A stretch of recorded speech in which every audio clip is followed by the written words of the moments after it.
inflation. So much on people's minds that it's even become the subject of a Bollywood movie.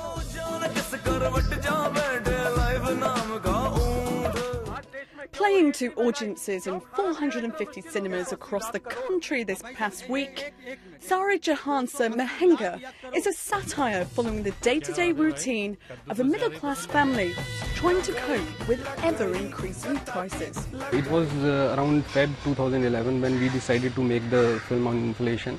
At that time the prices of onion went up to 70 to 80 rupees. So that was the time when we decided that we should make the film on inflation, because inflation is something which is affecting every Indian. Thank you. Well, the movie may well crack a few jokes at the expense of rising prices and indeed the establishment. But inflation is a serious issue, and one that the governor of India's central bank won't be having too many laughs about. For months in succession, it had cranked up interest rates as it struggled to contain runaway prices. But perhaps now that policy is starting to bear some fruit. The latest figures show that inflation picked up slightly over February, but it has remained below 7%. And while it is still high compared to elsewhere in the world, this relatively downward trend does offer some relief.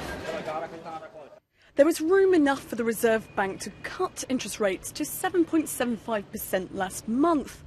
But government, industry and many experts say it's time for more. India's growth engine is spluttering.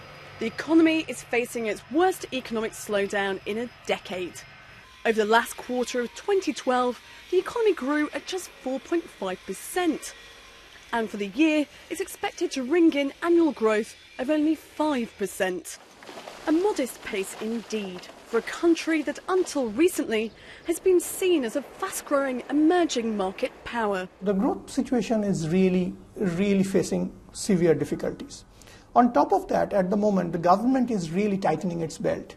So the government spending, which could have been some kind of a boost for growth, that is also terribly missing at this juncture. So some kind of support would have to come from the monetary side. So the need is even more. There had been a few dilemmas on the part of RBI. Inflation, according to them, and rightly so, is not really low enough for them to give a huge headroom. So they have to balance that. The current account situation, as they have flagged quite often these days, remains pretty high. That remains some kind of a risk. But all factors taken together, on balance, I would say there is a very clear case of rate cut as of now. During the budget, India's finance minister pledged to reduce the fiscal deficit, a move that the central bank governor has previously said is necessary before monetary policy can follow suit.